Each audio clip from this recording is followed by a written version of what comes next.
தமிழ் செய்திகள். இறுதி போட்டிக்கு தயாராகிக் கொண்டிருக்கும் சரிகமப போட்டியாளர்கள். தெரிவு செய்யப்பட்ட 6 போட்டியாளர்களும் தங்கள் விருப்பமான பாடலை ஒவ்வொரு நாளும் அவர்கள் அந்த பாடலை பாடி பயிற்சி செய்து வருவதாக கூறப்படுகின்றது.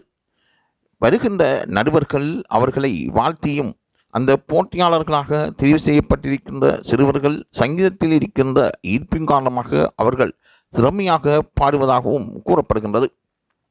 வழமை போன்று நடுவர்கள் அங்கு வந்து அந்த போட்டிகளை அவதானித்துக் கொண்டிருக்கும் பொழுது இந்த சிறுவர்களுக்கு இருக்கின்ற சங்கீத ஆற்றல் இல்லாத ஒரு திறமை அவர்களை மெய்மறக்க செய்திருக்கின்றது. எந்த இசை அமைப்பாளர்கள் வந்தாலும் இந்த சிறுவர்களை வாழ்த்திச் செல்கின்றார்கள். அந்த வகையில் முதல்நிலை வாழ்த்துக்களை பெற்ற ஒருவராக திவினேஷ் மாறியிருக்கின்றார். யார் வந்தாலும் திவினேஷை வாழ்த்தாமல் செல்வதில்லை என்பதுவே அங்கிருக்கின்ற நடுவர்களின் உண்மையான கருத்தாக இருக்கின்றது. பல பேரும் வந்து அவரை சந்தித்து கை கொடுத்து அவரை வரவேற்று அவரின் வாழ்க்கை நிலைமை தொடர்பாக ஆராய்ந்து கேட்டு அவர்களால் ஏழுமான உதவிகளையும் செய்து செல்கின்றார்கள். அந்த அளவுக்கு பிரபல்யமிக்க ஒரு போட்டியாளராக திவினேஷ் மாறியிருக்கின்றான். சங்கீதத்தில் அவன் கூடுதலான ஈடுபாடு இருப்பதாக கூறியிருந்தாலும் அவனின் வறுமை காரணமாக அவனுக்கு பல தடங்கள் ஏற்படுத்தப்பட்டிருப்பதாகவும் கூறுகின்றான்.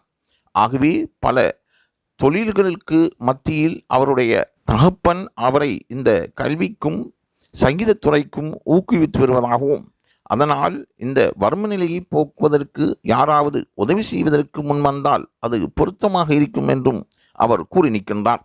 அந்த வகையில் திவினேஷின் வேண்டுகோளை பலரும் ஏற்றுக்கொண்டிருப்பதாகவும் அந்த ஏழை குடும்பத்துக்கு உதவி செய்வதற்கு பலவர் முன் வந்திருப்பதாகவும் கூறப்படுகின்றது. ஆகவே சரிகமப நிகழ்ச்சியில்